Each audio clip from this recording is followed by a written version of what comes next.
What's good, everybody? I'm John Jastrzemski, host of New York with JJ, the first podcast on the Ringer and Spotify dedicated to you, the New York sports fan. We've got episode 3 nights a week, plus bonus episodes whenever news breaks. So make sure you follow the show on Spotify.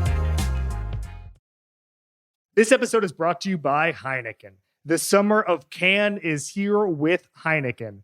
Guys, I love Heineken. It is my drink of choice. I cannot wait for this summer. Drinking by the pool, watching the game, grilling. I'm going to do it all with Heineken.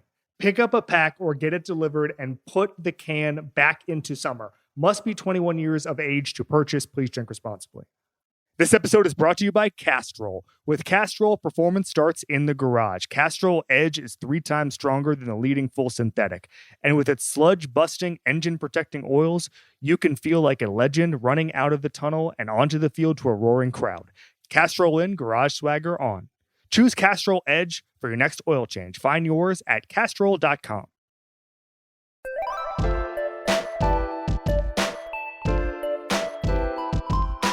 Flying Coach Season 2, Episode 8. My name is Peter Schrager. My co-host is the head coach of the Los Angeles Rams, Sean McVay. You know, since we started this podcast, Sean, all we have heard from are fans wanting their coaches to be on as guests.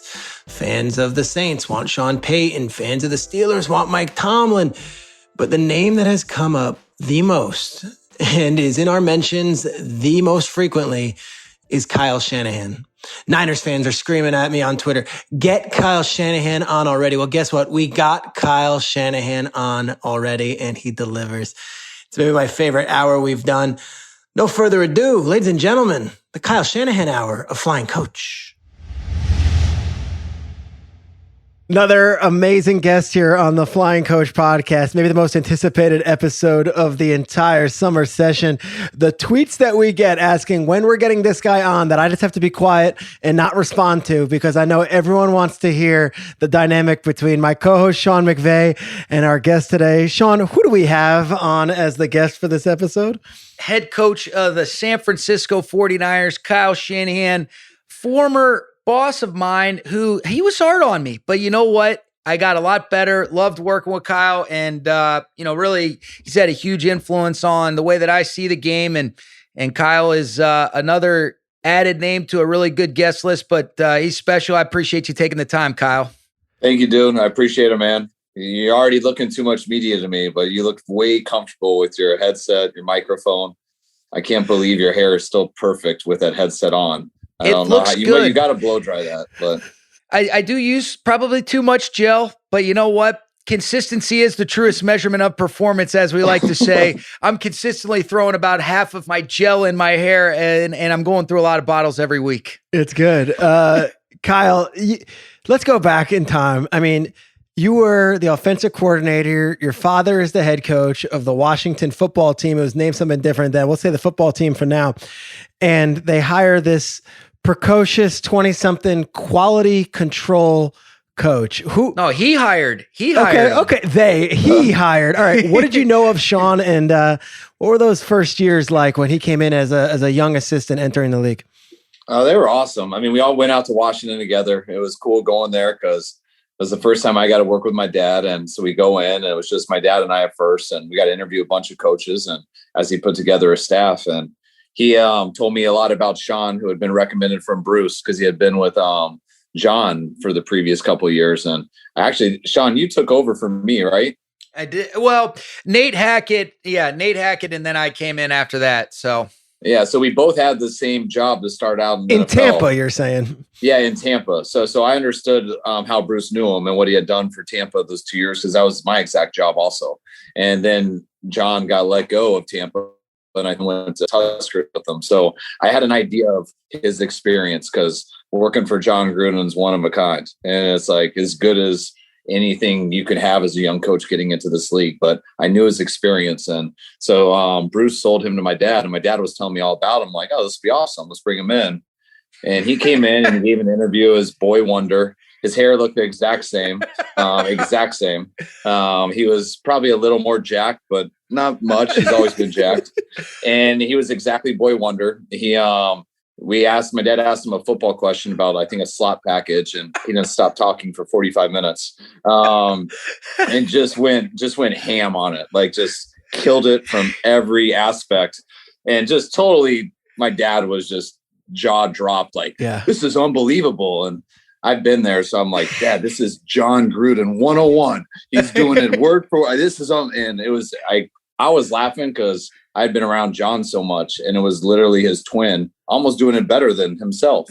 And my dad hadn't seen it before. So right when we left, my dad was like, we got to get this guy. And I was pumped to get him. And he was an awesome QC for me till about week 12, I think. And then our coach, John Embry, got a head coach job.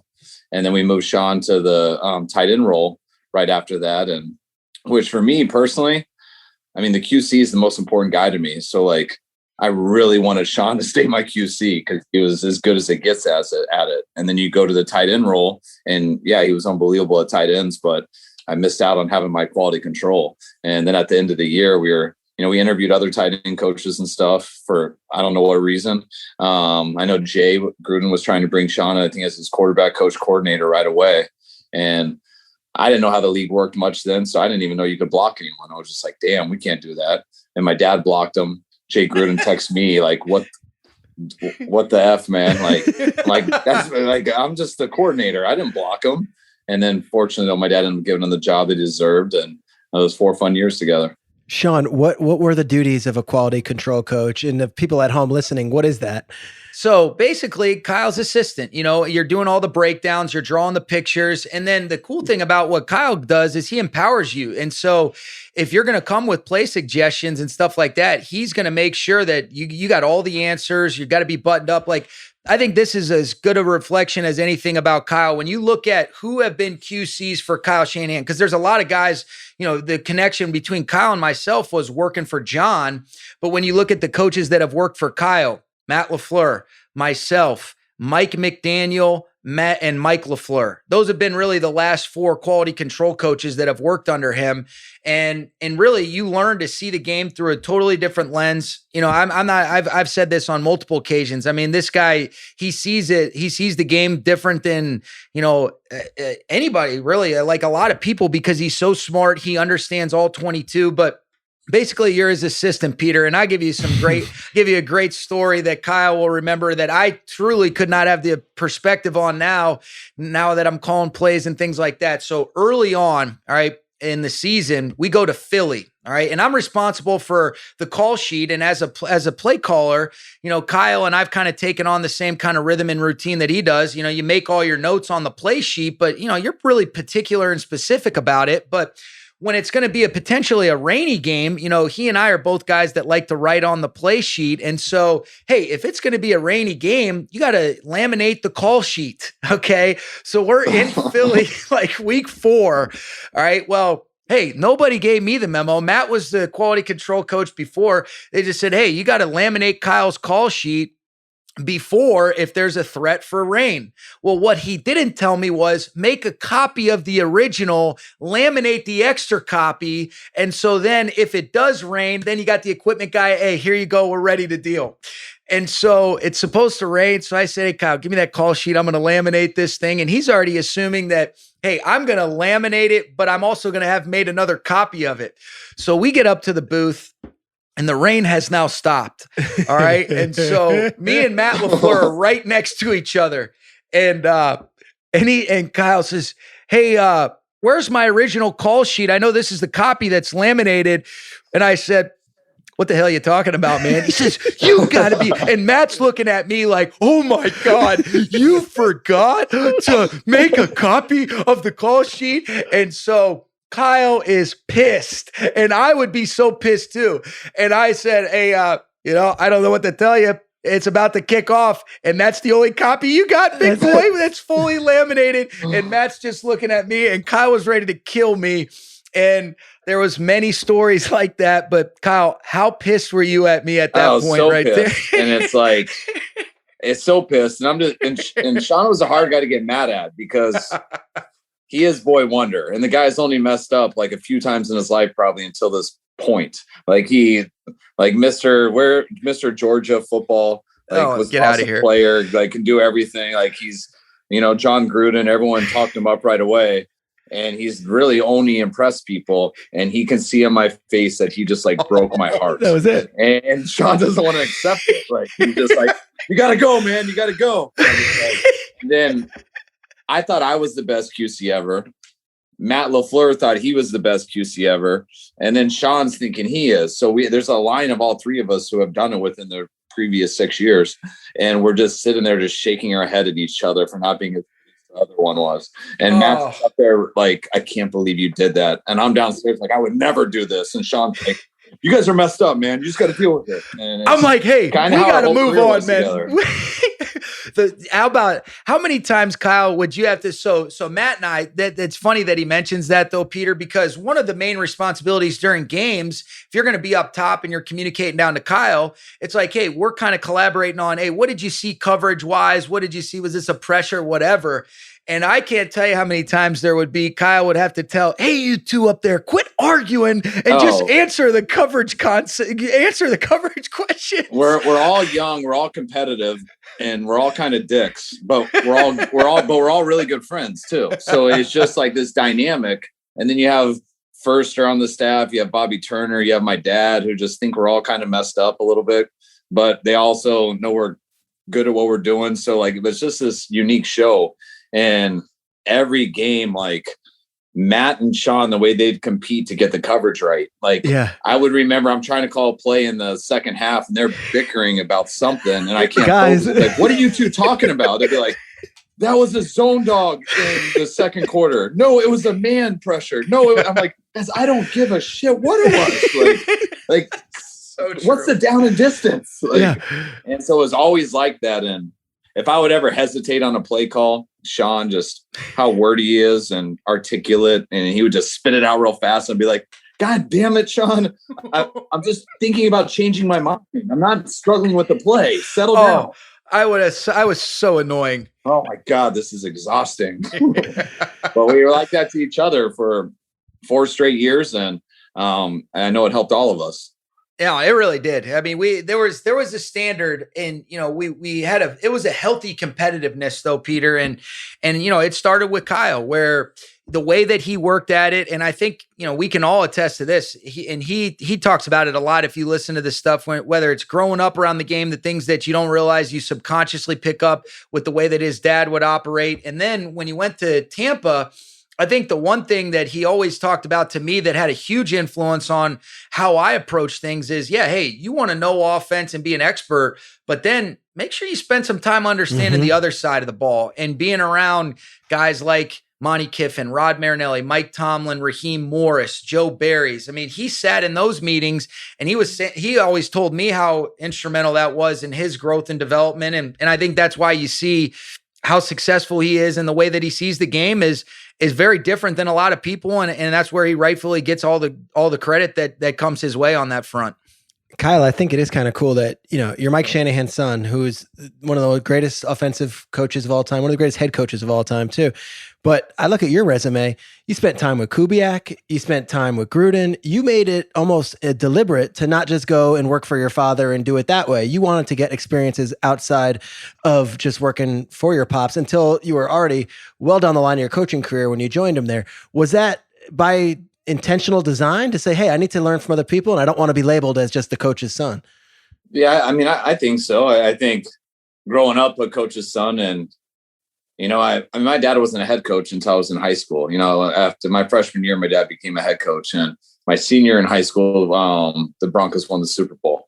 So I remember making the basketball team as a sophomore year and going into the cafeteria, and every guy who didn't make it just sitting there just saying I only made it because of my dad and stuff like that. So I always kind of had that chip on my shoulder, and that's how it was for me trying to play in college and just stuff like that. And I always wanted to prove to people I could do it. And then it was always harder though playing. And then when I got into the coaching tree, it was a lot easier. I felt a little more talented at it and stuff, as opposed to playing. And then I remember telling my dad, because I'm close to my dad and I always respected him so much, how badly I didn't want to coach with him. But I remember him saying to me, hey, Kyle, if you ever want to coach with me, it doesn't matter how good you are. You got to go pay your dues and do it with other people or players and stuff won't respect you. And so that really stuck with me. was my biggest thing I went to UCLA at first and went to Tampa, then to Houston. And it was when my dad got fired that threw me off so much. I didn't expect him to get fired from Denver. And when he did, I was like, all right, I've been coordinator. I've been in this league for 6 years now. And if he ever comes back, I'm going to coach with him because it's more than just that. And when he came back to Washington, I didn't expect it to be a year later, but it was a year later. And then I committed to it, and lots of tough times in Washington that it wasn't all fun, but like nothing I would ever take back. Like it helped my career so much. It helped my relationship with my dad. It wasn't always good just because we were going through tough times, but when you go through tough times with people, it makes you stronger. And that's what was cool about it. And I like to say we weathered the storm. I was always a little more bitter about it than my dad, just because you're so passionate and about your family and stuff. And I just felt like that was towards the end of my dad's career.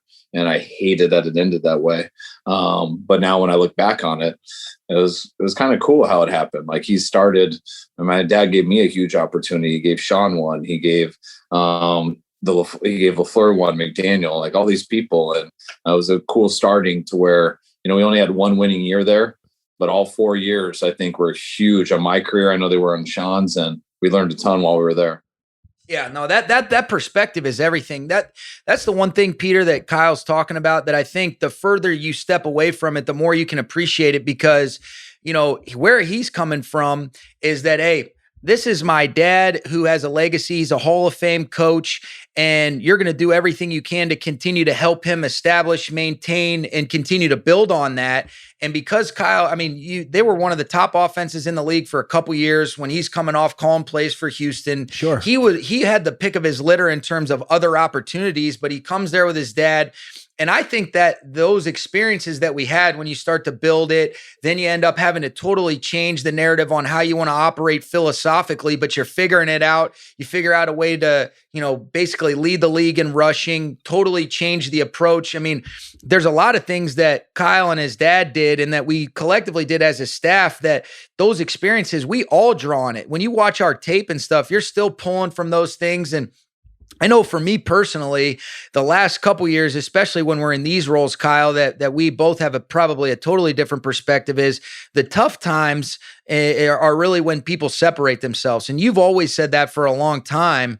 And I think that's what's beginning to become more and more obvious to me, is that that's what the really good ones do. And that's why, when we've talked over the years at navigating through, whether it's injuries or what we did in Washington, those things, you wouldn't change it, because that's what shapes the perspective and where we are today. And God, man, there was a lot of good times that we had there, even though we didn't always get the results we wanted. But I know we got a lot better as coaches collectively. That's for sure. No, it was cool having all this together. And you think like it was a good balance of both, like I was saying earlier, with the older and the young, and it's that young arrogance that kind of pushes each other and stuff. But then you got the older guys who have been through it all, who are directing us a little bit. And I think it made us all so much better. And I look at so many coaches in the league now, and that's what helped me so much. So, because my first 2 years as a coordinator in Houston, we had so much success, at least numbers wise. We didn't make the playoffs, but our offense had done really well. And you think of what affects you personally and your family and stuff. You're like, all right, I can do this. And then you go to other situations and you're like, oh my God, why doesn't this work the exact same way? And you get thrown into that, and you have to adjust. And that's where I feel like going from Houston to Washington, how different every one of those years were.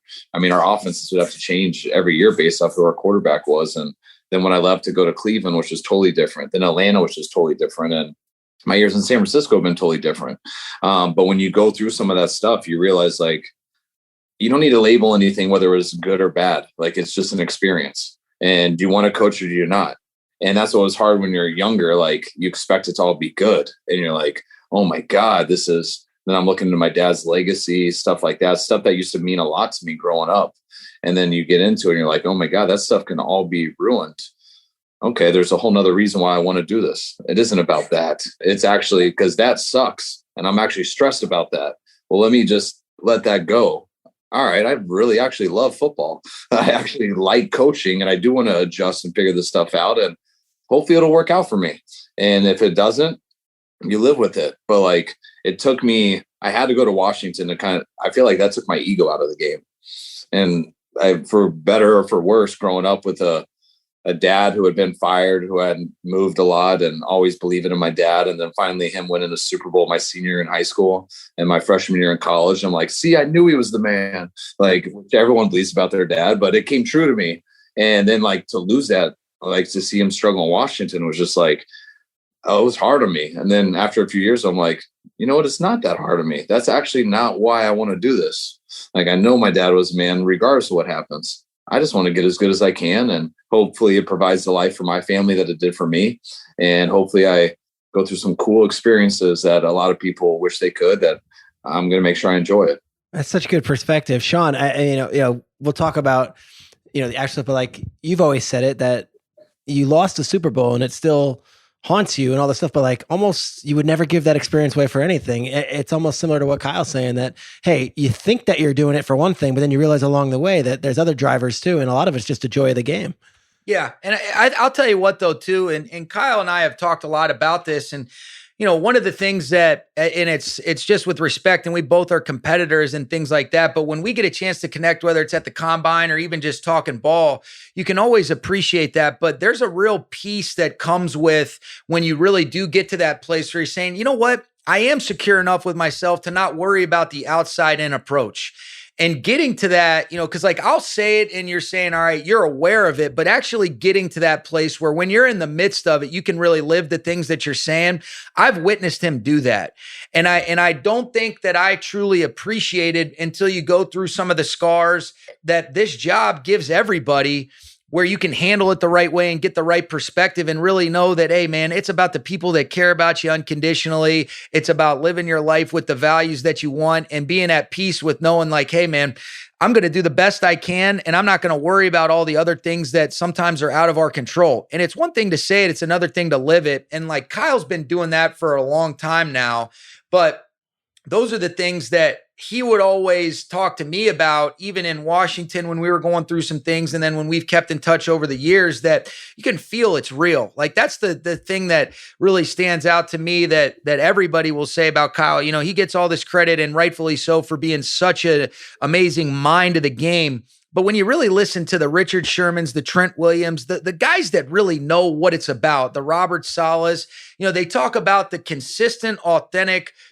approach of being able to tell guys, hey, I'm going to keep it real with you, and I'm going to push you because I care about you. And I think that's a tremendous quality that is something that, he does a great job of. And I really, I respect the heck out of it.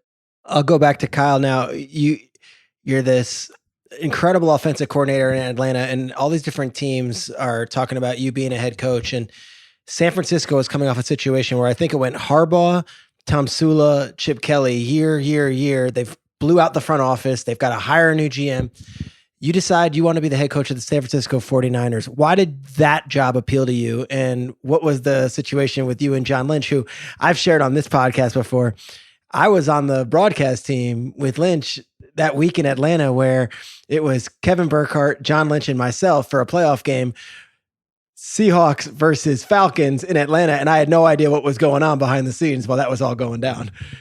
No, it was an interesting time. And San Francisco wasn't my first choice on paper, like before it. Like it wasn't, I had 4 interviews, and it was during the playoffs, and it's those, you get 2 weeks to prepare, and then you get 2 days off as a coaching staff. And those 2 days are really to see your family and stuff, because you're in this grind that's not going to end. And I ended up doing it with, and we were having a snowstorm in Atlanta, so it was crazy. But so I had to post up in this apartment building that's by Flowery Branch and just wait for these interviews. And I almost canceled one just because I was so exhausted. And I almost canceled San Francisco. Wow. And the reason being, it had nothing to do with San Francisco. It was just my whole goal. My goal in life is to be a head coach and stay a head coach. It wasn't just to become one and say I got there. And so watching my dad's career, watching stuff that I thought was important, I was never going to go anywhere without an established quarterback where we knew that was the plan. And that's what I felt like, no matter what, because you never know how an organization is until you get in there, until you go through some tough times. And if you have a good quarterback, one of those top 5 guys, then you can survive anything. So that was always my goal, is to wait till I had a good enough year and got an opportunity with that. And so I don't want to be tempted on anything wrong. I mean, you get so excited for the chance to be a head coach that a lot of guys will accept anything, which I just had learned, and I had watched my dad the hard way. Like, that's not what my goal was. And so when I looked at San Francisco, I was nervous because they didn't have that set up, and they had changed coaches 3 years in a row. And, their offense was ranked 31st. Their defense was ranked 32nd. It wasn't the best situation. But when I sat there, I had just interviewed, I did Jacksonville, just finished Jacksonville. I needed to take, and I was setting all the stuff up for my Denver interview that was going to be Saturday morning, and it took me about an hour, and I had about 30 minutes before Jed and Prague were going to get there. So I went and lay down in this bed, and I fell asleep, and I was going to give myself 10 minutes to wake up, put my suit back on, and just be ready because I needed all the sleep. And I heard their door shut from outside my thing. They were downstairs, and I'm just in my boxers in bed with my hair all messed up. Luckily, I'm on the 3rd floor, so they have to walk up. Like, I soak my hair, put my suit on. As they're banging on the door, I'm trying to fix my tie, and I just open it up, and I was like, all right, let's go. And we do the interview, and it was just so real. Like, there was nothing that I wasn't like trying so hard to get the job. Yeah. They weren't trying hard to sell me. We were just talking, and I told him all the issues I thought that there was, the stuff I was worried about. Jed told me where he thought they were, where he wanted to be. We talked a lot about, we had a connection because, my dad was the coach there when his uncle was the owner. And, I was a ball boy there from 6th grade to 9th grade. And that's last time I was with the Niners was when Steve Young won the Super Bowl. And I was always the ball boy there. And I always remember my dad, that based everything with his 3 years with the Niners, was everything that he based his philosophy off with the Broncos. That's why he turned down the job when Pat offered it to him after 2 years. And he said no, because he didn't think Pat was quite ready. He didn't want to have guys have their own room on the road. He didn't want to bring in and pay for breakfast, dinner, and lunch. He just didn't want to do it like the Niners did, who just did it so first class. And then, I think he ended up hiring Wade. They had 2 years, and then Pat came to my dad and offered him, say, I want to do it the exact same way as the Niners. I want it first class. Like, we want to take care of these players. And he went, and that's all I learned. So to hear all the stuff from Jed telling me all the stuff that my dad told me growing up, like why the Niners are like the Niners, why the Yankees are like the Yankees, what a difference between a first class organization is and everyone else, how there's only about 5 teams in the league. And this changes year to year, but this is what he told me growing up, that are actually really trying to win. And that's all that matters, is winning. Other people are just trying to survive. And that's what he learned with the Niners. And to hear that from Jed, and for me to say all the problems I had and what I didn't like about the job, and to watch it not faze him and to actually make us connect more, it was awesome. And I remember going home that night, and my wife asking me which one I liked the most. I'm like, actually, the Niners is the only one I really feel good about. And it shocked her, because how I talked the morning before. Yeah. And she's like, what about quarterback? What about the players? What about where are we at? I'm like, yeah, that's probably what I said, but I believe in the people. I believed in Jed. I believed in meeting with Parag, and I said everything that I believe in, and it almost looked like it inspired him. It didn't turn him off. So let's see. And I remember telling our agent, my agent at the time, what I wanted for the job. And I had like 5 things, but I wanted to make sure that I was able to help decide on the GM. I was able to get a certain amount of years, just so everything that they told me was actually on paper too. Like, it wasn't, I couldn't get tricked, because you don't know people at the time. Of course. And my agent, I remember saying to me, like, well, you're not going to get all that. You're not going to get that. And I was just like, well, no, then it's that's not a good job. Think. Yeah. If I can't get that, it's not a good job. So I don't want it if it's not that. And then he called back 5 minutes later laughing. He's like, oh my God, Jed said it was cool. And I was like, that's why it's a good job. That's why I got to take this. And that's why I did. And it took some time, and we were able to get Jimmy in. We were able to build our team the right way. I know he's had some of the things the last couple of years, but like we got there, and we did it the right way. And I think it's totally because of everything Jed told me before I accepted the job has been the exact same ever since, and even stronger. How'd you get Lynch to come out of the booth and join you? I didn't. He called me, and that was as random as could be, because everyone thinks Lynch and I had this huge relationship. We didn't. I got to Tampa Bay like 2 weeks before they had decided they were going to move on from him. So I was there at Tampa, but he was never coming in the building. And he ended up signing with my dad's team. So my dad got to know him I think they were together 2 years, but we didn't really know each other that well, just mutual friends. And he would do my games a lot. So we would talk X's and O's. And I want to say he would know better. I don't know if it was the week before the Seattle game or the week after, but he called me on like a Monday where he texted me. It was like, hey, I got a couple things to run by you. No big deal. Hit me up whenever. And as you kind of know, Sean knows, like, I'm not the best with that stuff. Hit me up whenever might mean 3 years later. Eventually it'll stress me out, but I just don't keep up with it that well. And I remember like getting home Friday from work. My family was in town. One of my buddies from high school. And I was just trying to spend my Friday afternoon because that's the only time you kind of get in the season. And I remember hanging out with him. I was like, oh man, I still haven't called Lynch back. I don't know what he wants there. Let me go upstairs and call him. I'll come back down. And I went up and talked to him. He's like, Kyle, I know this is crazy. I've just been having a passion about this since I've been working with John and going to sitting on some of the Denver's drafts and everything. Like, I love football and I can't stand when I'm done with a game, no matter how fun it was and it feels good, that I just sit there and pound Kevin and that's it. And then I just go home. He's like, I need to work with a team and go through something and hopefully we accomplish something, but I need that feeling. And it just, everything he was saying, which he would describe better than I am now, the intentions of why he wanted to be a GM, everything was just so exactly what I wanted. And then you take in a part of it. I mean, he's John Lynch. He's Captain America in real life. I mean, he's such an honest dude, such a good football player, a Hall of Fame career. What type of guy is that nice who's like the most violent player ever? Like, that is amazing. Very unique. He's also a Stanford guy. He's much better at remembering names and being polished up than I am. So like he can do all that. And he wanted to do it for the right reasons. And I knew I was going into a spot where I didn't know everybody. I knew we had a lot of work to do. And I knew I wanted to go through with someone, but I knew it had to be, if I'm going to go through that with someone, it has to be someone I trust. And even though I wasn't with John a lot, I could trust his reasons, why he wanted to be a GM, why he was getting into it. And that's why I can trust. Anytime he says something, I trust it. It's never to get an advantage in this league. It's never to like protect himself. It's never to be famous. He got into it because his goal is to win a Super Bowl and to build a team the right way. And that's why he's doing it. And he'll do that until he gets it. And if not, he'll go back to whatever he was doing before, which was a hell of a lot better. But that's the guy I want to go to war with. And that's why I was pumped when it came out of nowhere.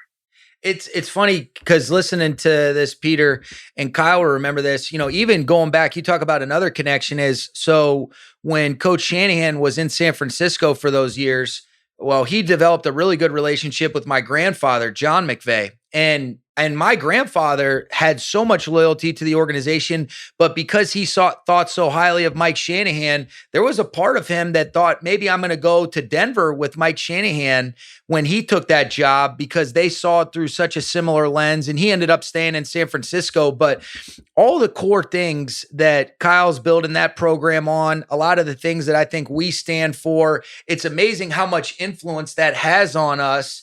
And how many, you realize what a small network of people it really is. Because that's really why I got a chance to interview with Mike and Kyle, was Bruce Allen brought my name up. But then also when my grandfather reached out to Coach Shanahan, he said, hey, I got a grandson. And if nothing else, he said, hey, well, if he's like if you're like him, we'll go ahead and bring him in and let him compete for a job. But like the amount of just layers and the different connections that we have, it's pretty eerie. And it sounds like I asked for those things from the Niners too, and they didn't say yes to that, Kyle. What the hell? No, I'm just kidding.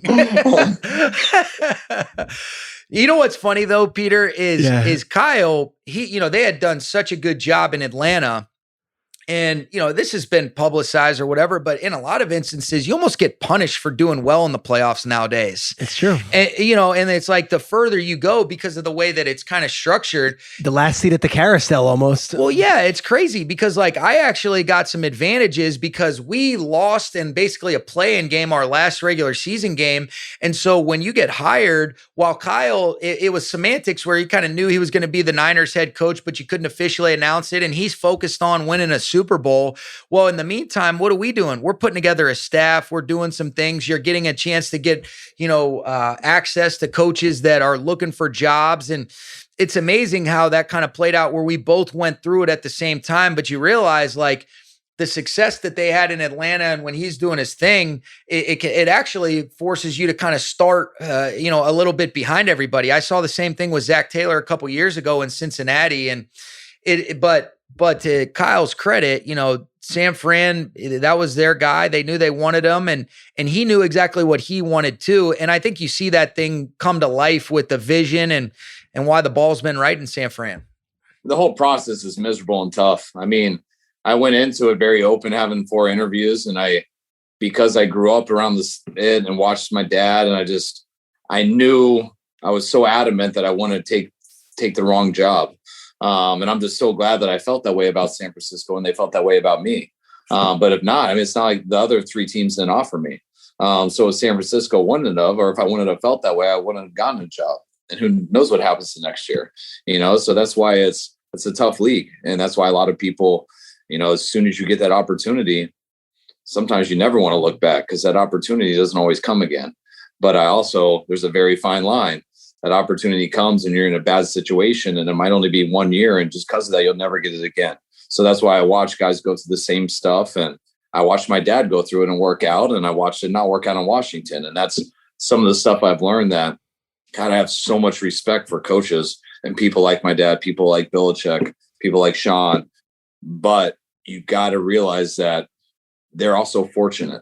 Like, not everything's going to play out that way always. And you got to believe in yourself. You got to believe in the people around you, but you can't just be obsessed with the results.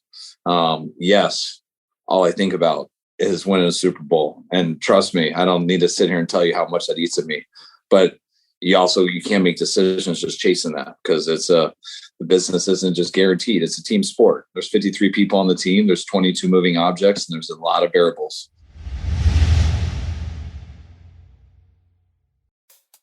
This episode is brought to you by Heineken. The summer of can is here with Heineken. That means you can do things like go to parties, go to the pool, and rock whichever tank or swimsuit you want. Heineken loves a natural bod because Heineken is made from 100% natural ingredients with premium malt and their famous A yeast. So come as you are this summer because you can. I can't tell you guys enough how much I enjoyed last summer drinking Heineken, watching the basketball playoffs outside, inviting some friends over, being socially distant, having an amazing time because we were watching sports while drinking Heineken. It was awesome. Pick up a pack or get it delivered and put the can back into summer. Must be 21 years of age to purchase. Please drink responsibly.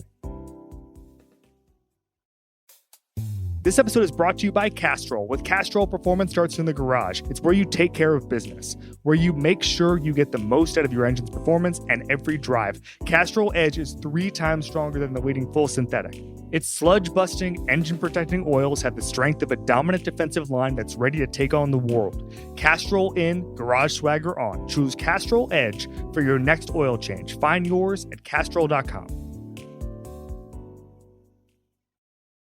What did you think when you saw that we traded for Stafford? You don't want to get me started, dude. That was frustrating. I was in Cabo. I was watching it all.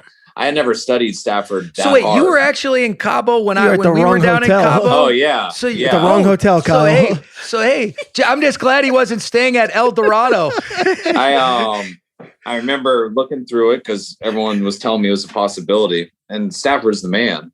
I studied him hard coming out of college, and you always just play against him, so you know how good he is. But to know he might be available and to spend 2 weeks really watching him, Sean, yeah, he's better than I had realized. I mean, he was the man, and he's actually underrated to me. So I know how good of a guy he got. I know how good he is at play action. I know how smart he is. Not only does he just have a big arm, but he's got touch and he knows where to go with the ball. So I was trying to get involved in it.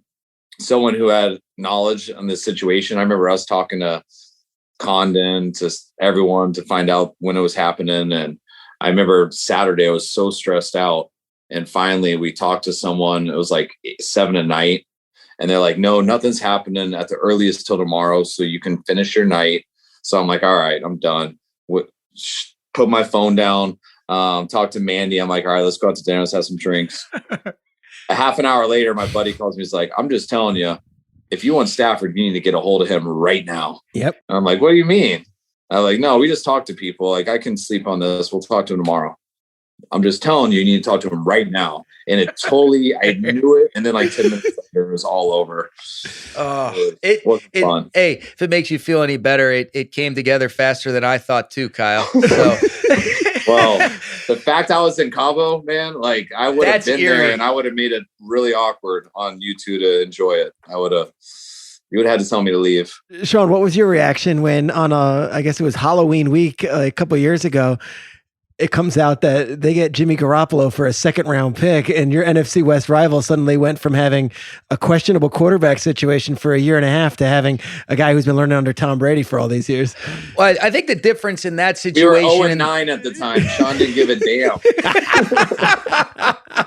Well, once I started seeing what you guys looked like with him at the switch and you calling plays, I thought, oh boy. But you know, it's funny, Kyle. So, because, so much, this is the one thing, Peter, that, and Kyle and I have talked so much about it, is there's a commitment to a philosophy, because like everybody wants to talk about, marrying the run and the pass, but like, are you really committed to a system and then having some agility within that system week in and week out?